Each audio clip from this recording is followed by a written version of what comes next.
Hello everyone, we are back for an update on our kitchen scrap garden.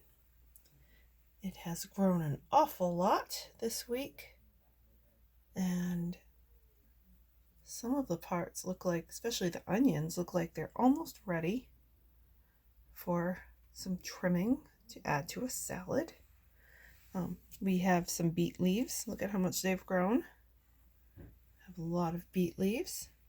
In fact, today I'm going to give these plants some water and a little fertilizer mixed in so they can have a good drink and keep growing well.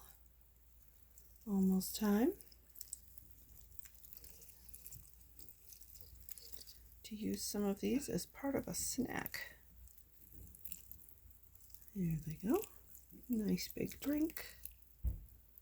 Get the water all in there.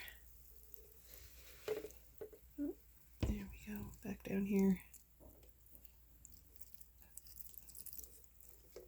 And there we go. And that is our kitchen scrap garden update for today. Not bad. 3 weeks. Yeah, 3 weeks from planting. And look at that. See you next time.